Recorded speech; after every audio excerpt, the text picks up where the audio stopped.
Salam Malaysia Madani, saya Cumi Sandraj. Perkembangan banjir di Sarawak dan Sabah.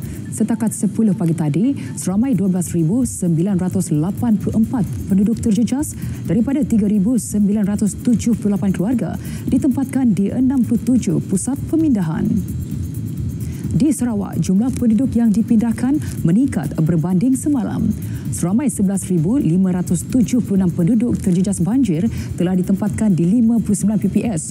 Ia melibatkan 6 daerah dengan serian menempatkan penduduk terjejas paling ramai iaitu 2,596 orang daripada 793 keluarga. Daerah lain yang terjejas adalah Samarahan, Bintulu, Miri, Mukah dan Sibu. Banjir di Sabah semakin pulih. Seramai 1,408 penduduk terjejas dilaporkan. Sebanyak 8 PPS masih beroperasi di 4 daerah.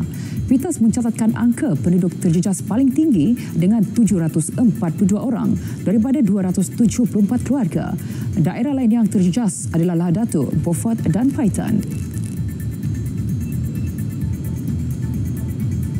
Pengambilan tanah hutan simpan kekal HSK dalam 3 kawasan wilayah persekutuan iaitu Kuala Lumpur, Putrajaya dan Labuan bagi sebarang tujuan kini perlu melalui proses siasatan awam. Langkah terbabit perlu dipatuhi susulan Akta Perhutanan Negara Pindaan 2022 yang berkuat kuasa mulai semalam. Menteri Sumber Asli dan Kelestarian Alam Nik Nazmi Nik Ahmad berkata, penguatkuasaan pindaan Akta A1667 itu dilaksanakan serentak dengan penguatkuasaan kaedah-kaedah perhutanan negara Wilayah Persekutuan Pindaan 2025 yang mengandungi peruntukan bagi melaksanakan proses siasatan awam sebelum sesuatu kawasan HSK di Wilayah Persekutuan diwarta keluar.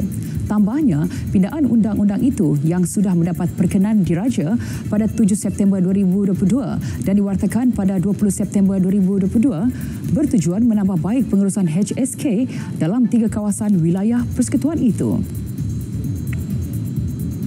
Lebih 3,000 pengunjung memeriahkan Karnival Madani Polis Diraja Malaysia PDRM bersama komuniti anjuran IPD Arau yang diadakan di Kompleks Logistik PDRM Mata Air Arau.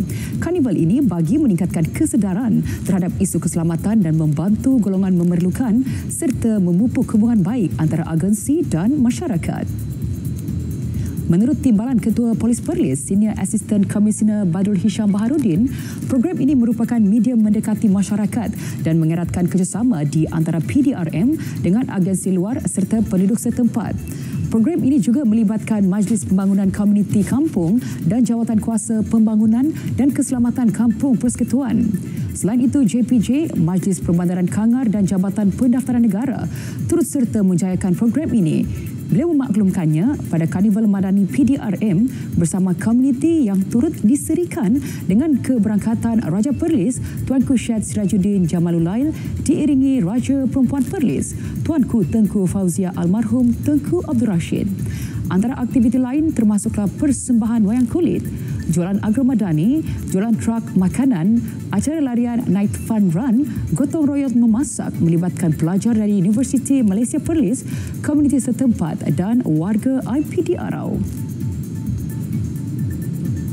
Bagi membantu pembangunan sukan bola sepak di peringkat komuniti khususnya melibatkan belia, Majlis Belia Negeri Perlis MBNPS menyampaikan sumbangan 7 biji bola sepak kepada pasukan bertanding dalam Liga Bola Sepak Tertutup DUN Kuala Perlis.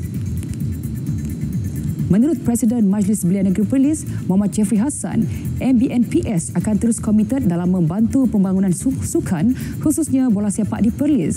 MBNPS juga akan terus bekerjasama dengan pihak-pihak yang berkaitan dalam memastikan setiap bakat tempatan yang ada diberi peluang bagi menaikkan kembali nama negeri dalam sukan bola sepak. Beliau memaklumkannya pada sesi penyerahan bola sepak di Padang Institut Kemahiran Belia Negara IKBN Kuala Perlis. Liga Bola Sepak Tertutup DUN Kuala Perlis sedang berlangsung selama 2 bulan mulai 17 Januari hingga 17 Februari 2025 melibatkan penyertaan 7 pasukan utama sekitar Kuala Perlis. Sekian berita semasa dari Sungai ke Segara, Palestin pasti merdeka. Salam Malaysia Madani.